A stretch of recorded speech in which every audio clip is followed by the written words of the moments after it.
আসসালামু আলাইকুম viewers, welcome back to my channel. আশা করি আপনারা সবাই ভালো আছেন। আমিও ইনশাল্লাহ খুব ভালো আছি। তো আজকে আমি আপনাদের সাথে শেয়ার করব এটি কামিজ কাটিং। তো এখানে হচ্ছে আমি 1.5 গজ পরিমাণে কাপড় নিয়েছি।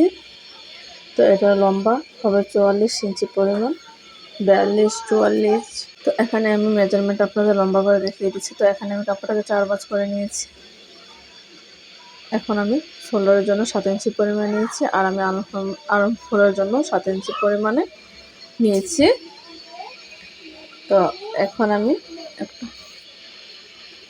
দাগ দিয়ে নিলাম। তো এটা হবে আর্ম হোলের জন্য। আমি এখানে কাটিং করে নিচ্ছি, ড্র করে নিচ্ছি, শেপটা দিয়ে নিচ্ছি আর কি আর্ম হোলের। তো এখন 1/2 ইঞ্চি পরিমাণ আমি আবার তালপাতের জন্য ফ্রন্ট পার্টে শেপ দিয়ে দিলাম। তো এখানে গলা লম্বা চওড়াটা দিয়েছি আমি 3 ইঞ্চি পরিমাণে, আর লম্বা 4 ইঞ্চি পরিমাণে আমি। তো এখানে আমি প্রথমে ব্যাক পার্টের গলাটা নিয়ে নিচ্ছি 4 ইঞ্চি পরিমাণে। তো এটা একটা রাউন্ড শেপ দিয়ে দিলাম, গোল রাউন্ড শেপ। আর ফ্রন্ট পার্টের গলাটা প্রথমে ভুল দিয়েছিলাম। তো এখন আমি একটু ছোট 1 ইঞ্চি কমিয়ে নেব, 4 ইঞ্চি পরিমাণে একটা দাগ দিয়ে নিলাম। আর তো এখানে আমি একটা সিম্পল ডিজাইন দিয়ে দেব গলাতে। তো এখানে হচ্ছে আমি 1/2 ইঞ্চি পরিমাণে আমি একটা মার্ক করে নিয়েছি। তো এখন আমি এটা থেকে ধরে গলাটাকে একটা শেপ দিয়ে দেওয়ার চেষ্টা করছি। তো জানি না আপনি আপনাদের বুঝাতে পেরেছি কিনা। তো এটা একটা ভি শেপ দিয়েছি আমি, গলাটা ভি শেপ দিয়ে নিয়েছি। তো এখানে হচ্ছে আমি উপর থেকে ধরে এটা কোমরের হিপের মাপ পর্যন্ত দিয়ে নিলাম। তো এখানে হচ্ছে আমি আর্মহোল থেকে হিপের মাপ থেকে ধরে মাছ বরাবর একটা দাগ নিয়ে নিয়েছি। তো এখানে আমি হিপের মাপ এখানে আমার বডি নিয়েছে 11 ইঞ্চি পরিমাণে, আর হিপ নিয়েছি আমি 10 ইঞ্চি পরিমাণ, 1 ইঞ্চি কমিয়ে নিয়েছি। তো আমি এটা একদম ফ্রি সাইজের মতোই বানিয়ে নেব। যতটুকু আছে সবটাই নিয়ে নিয়েছি।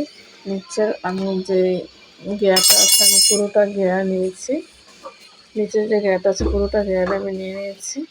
তো এখন আমি কাটিং করে নেব। তো এখন আমি শোল্ডার 1/2 ইঞ্চি পরিমাণে ডাউন করে কাটিং করে নিয়েছি আর্মহোল। তো আমি এখানে দেখাইনি শোল্ডার ডাউন করাটা, আমি একবার কাটিং করে নিয়ে নিয়েছি। পুরোটা কাটিং করে নিয়েছি, আর যে অংশ জয়েন্ট ছিল ওটা আমি কাটিং করে নিয়েছি। তো এখন আমি ব্যাক পার্ট কাটিং করে নেব। তো ব্যাক পার্ট সরিয়ে আমি এখন ফ্রন্ট পার্ট কাটিং করে নেব। ফ্রন্ট পার্টের গলাটা কাটিং করে নেব, প্লাস তালপাত কাটিং করে নেব। তো এখন আপনারা চাইলে দেখে নিতে পারেন যে আমি কীভাবে কাটিং করে নিচ্ছি। তো এখন আমি একটা ভি শেপ কাটিং করে নিয়েছি গলাটাকে। তো হালকা উঁচু করে আমি এই যে দেখুন, ভি শেপ না পান গলা কাটিং করে নিয়েছি। তো এখন আমি ফ্রন্ট পার্টের তালপাত কাটিং করে নিচ্ছি। তো এখানে আমার কাটিং করা কমপ্লিট হয়ে গেছে। তো এখন আমি হাতা কাটিং করে দেখাবো। তো কিভাবে খুব কম কাপড় দিয়ে একটি সুন্দর কামিজ তৈরি করে নেওয়া যায় সেটাই আমি আপনাদের দেখাচ্ছি। তো এখানে আমি 3 ইঞ্চি পরিমাণে ডাউন করে একটা দাগ দিয়ে নিচ্ছি। তো আমার এইটুকু কাপড়ে বেঁচে গিয়েছিল, এই কাপড়টা দিয়ে আমি হাতা দেব।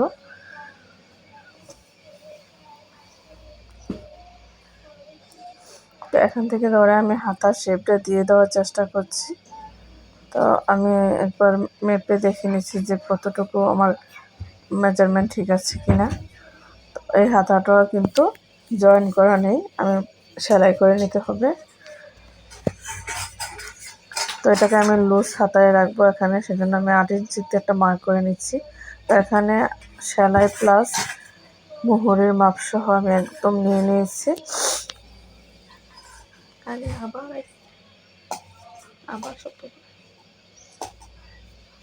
তো আমি যতটুকু সম্ভব সুন্দর করে দেখানোর চেষ্টা করেছি আপনাদেরকে। তো প্লিজ আপনারা নিজের মতো করে বুঝে নেবেন। আর এখানে হচ্ছে 1.5 গজ দিয়ে কেউ কখনো কামিজ কাটিং এবং সেলাই করতে পারিনি। তা আমার কাছে মনে হয় এটা কোনো ব্যাপার না, আমি পারি সেলাই করে নিতে। একটা 44 ইঞ্চি পরিমাণ লম্বা জামাও আমি সেলাই করে নিতে পারি, 45 ইঞ্চি লম্বা জামাও সেলাই করে নিতে পারি। তো এখানে হচ্ছে যে কাপড়টা আমার বেঁচে গিয়েছিলো ওইটা আমি কাটিং করে নিয়েছি। তো এটাকে আমি জয়েন করে এখানে হাতাটা লম্বাটা আমি নিয়ে নিয়েছি প্রায় 18 ইঞ্চির কাছাকাছি। তো আমার এখানে বোঝা যাচ্ছে না লম্বাটা। আর আমি এই যে কাপড়গুলো আমি টুকরো কাপড়গুলো দিয়ে গলার নিচে যে পট্টিটা হবে সেটা আমি কাটিং করে নিয়েছি। তো এখানে আমার প্রায় জয়েন্টগুলো লাগানো কমপ্লিট হয়ে গেছে। তো এগুলো আমি দেখানোর জন্য নিয়ে এসেছি। গলা লাগিয়ে নিয়েছি, আমি হাতা লাগিয়ে নিয়েছি। এখানে আমার হাতাটা ওভারলক করা লাগবে না, আমি একবারে এখানে ওভারলকের মতো করে আমি সেলাই করে নিয়েছি। তো এখানে হচ্ছে যে আমি হাতায় সিম্পল একটা ডিজাইন দিয়েছি, পায়জামার কাপড়টি দিয়ে বোঝা যাচ্ছে না এখানে অবশ্যই, যেহেতু পায়জামাটা পিঙ্ক কালার। তো এই যে আমি আপনাদের দেখানোর চেষ্টা করছি। তো এখানে জামাটা সেলাইয়ের পর অসম্ভব সুন্দর হয়েছে।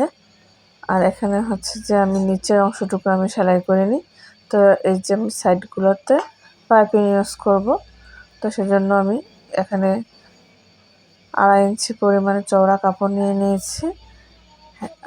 আর লম্বাটুকু হচ্ছে যে এই সাইডের অনুযায়ী লম্বাটুকু নিয়ে নিতে হবে। তো এইভাবে করে আমি এই সাইডটা সেলাই করে নেব, সেটা আপনাদের দেখাতে নিয়ে এসেছি। তো প্রথমে এই কাপড়টাকে 2 ভাঁজ করে আমি এভাবে ধরে তো সাইডে আমি 1 সুতা পরিমাণে সেলাই করে নেব।